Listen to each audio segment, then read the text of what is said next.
Everyone welcome back to my new blogs में आप लोगों का बहुत बहुत स्वागत है। अस्सलाम वालेकुम। कैसे हैं आप सब? उम्मीद करते हैं आप लोग अच्छे होंगे। जैसा कि आप लोग देख रहे हैं कि आजकल बहुत ज़्यादा सुर्खियों में काजल राघवानी की बात चल रही है। एक लड़की पे लोग कैसे कीचड़ उठा सकते हैं, हमें तो ये नहीं समझ में आता है। उसके साथ कुछ गलत हुआ है तब तो वो बोल रही है, तब तो वो हिम्मत करके सोशल मीडिया पे आ रही है। नहीं तो वो इतनी बड़ी स्टार हो के वो उसको अपनी इज्जत का भी ख्याल है। ऐसा नहीं है कि वो अपनी इज्जत को थोड़ी उसको ख्याल है जो सोशल मीडिया पे आके ऐसा करेगी। अपनी इज्जत को उसको ख्याल है तब तो कोई किसी के साथ भी ऐसा करके चला जाए। जो औरत काजल राघवानी पर उंगली उठा रही है, बोल रही है कि बंद कमरे में इलू उलू कर लिया, क्या तुमने अपनी माँ से पूछा था, क्या तुमने अपनी बहन से पूछा था, ऐसे तुम बोल रही हो। तुम मोहब्बत किसी से करती होगी तो क्या तुम अपने घर वाले से पूछ के करती हो क्या? अगर से तुमसे वो शादी का वादा किया और मुकर जाए, नहीं करेगा तुमसे शादी, तो तुम क्या करोगी?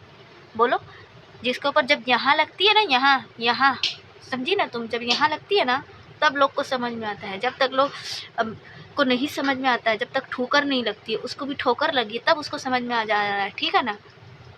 चाहे वो शादीशुदा हो चाहे ना हो, उसको लोग ऐसे बातों में उलझाते हैं कि हाँ मेरे साथ ऐसा हुआ है वैसा हुआ है, मैं तुमसे शादी करूँगा, तो वो तब वो उसके रिलेशन में आई होगी। ऐसे ही थोड़ी वो रिलेशन में आएगी, ऐसे थोड़ी अपनी इज्जत का फालूदा वो करती होगी। दूसरे की इज्जत पे उंगली उठाती हो तुम लोग लड़की हो के, शर्म नहीं आती है तुमको? अरे शर्म क्यों आएगी तुमको? जब तुम्हारे पे यहाँ पे लगेगी ना तब तुमको समझ में आएगा। ठीक है ना? ऐसे उसको उसको तुम बोल रही हो कि हाँ जब तुमने अपनी माँ से पूछ के किया था। वो क्या बोली? उसकी पहले बात ध्यान से सब सुनो। क्या बोली? कि मेरे घर खेसारी जी के बीवी पैसे की है, हमारे बच्चे पैसे किए, वो हमारी इज्जत नहीं करते हैं। जब उसने रो रो के उसको सारी बात बताई, सुसाइड करने के लिए बोला, तब जाके वो मानी। अब 5 साल उसके रिलेशन में रही,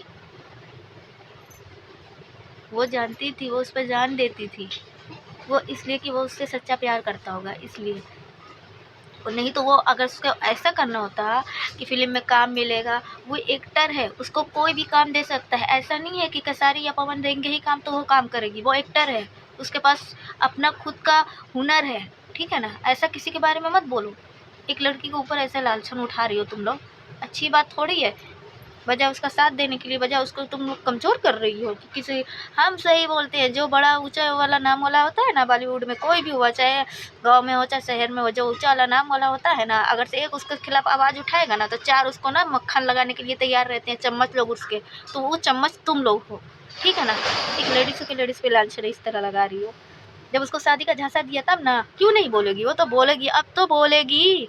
तुम लोग को जो समझ में आया रोक के दिखाओ। वो क्या बोली? मुझे अक्षरा सिंह को देखकर हिम्मत नहीं आई, और अक्षरा सिंह उसको सपोर्ट भी करती है। तुम लोग सोचते हो कि इन लोगों को दबा दें। बोली ना कि उसके चमचा लोग बोलते हैं अरे वो मर जाएगा, वो सुसाइड कर लेगा, उसमें से चमचा तुम एक हो। मुझे ऐसा लग रहा है तुम ऐसा जो उसके बारे में बोल रही हो, ऐसा नहीं बोलना चाहिए किसी के बारे में। ठीक है ना? बात करती हैं कि हाँ तुम इलू इलू की तो क्या उसको पूछ के की थी? अरे जब इंसान मोहब्बत करता है ना तब कुछ नहीं समझ में आता है कि उसके साथ क्या हो रहा है क्या नहीं होता है। ठीक है ना? जब उसके साथ जब गलत होता है, यहाँ लगती है ना, यहाँ धोखा धोखा मिलता है ना, तब समझ में आता है। जब तुमको धोखा लगेगा ना तब तुमको समझ में आएगा, तब तुमको ये नीर बहेंगे। ठीक है ना? नदियाँ बहने लगेगी तुमको भी। किसी के बारे में ऐसा जजमेंट कर रही हो सोशल मीडिया पे आके, तुम्हारे बेइज्जती करने से उसकी बेइज्जती नहीं हो जाएगी, वो कमज़ोर नहीं पड़ेगी। अब वो उठ चुकी है। तुम लोग चाहती हो कि बस ऐसे ही दबाते जाए। क्या खेसारी ने तुम्हें भी पैसे दिए क्या 5,000 उसके खिलाफ बोलने के लिए कि हाँ तुम बोलो? किसी की भी इज्जत लूट जाए तुम लोग को बस अपनी पड़ी रहती है। ये नहीं सोचती हो कि हाँ वो क्या बोल रही है, उसके पहले उसकी बातें सुनो, ध्यान से सुनो कि क्या बोला उसने। उसने बोला 2 साल, 2 साल तक उसने बोला 2 साल बाद मैं तुमसे शादी कर लूँगा, अपनी बीवी को डिवोर्स दे दूँगा। बोला था कि नहीं बोला था? वो रुकी थी, जब उसके साथ ऐसा हुआ, उसको धोखा मिला, तब तो वो आई है ना। तो वो आना होता तो वो कब का ही आ जाती। वो क्या बोल रही है? मैं 5 साल से उसके रिलेशन में थी। दोस्तों मेरी बातों से कौन कौन सहमत है? प्लीज़ मेरी बातों से जो जो सहमत है मुझे सपोर्ट कीजिए। मेरे चैनल को आगे बढ़ाइए, लाइक कीजिए, शेयर कीजिए, कमेंट कीजिए। मिलते हैं नेक्स्ट वीडियो में, तब तक के लिए ज़्यादा से ज़्यादा शेयर के लिए। Bye bye.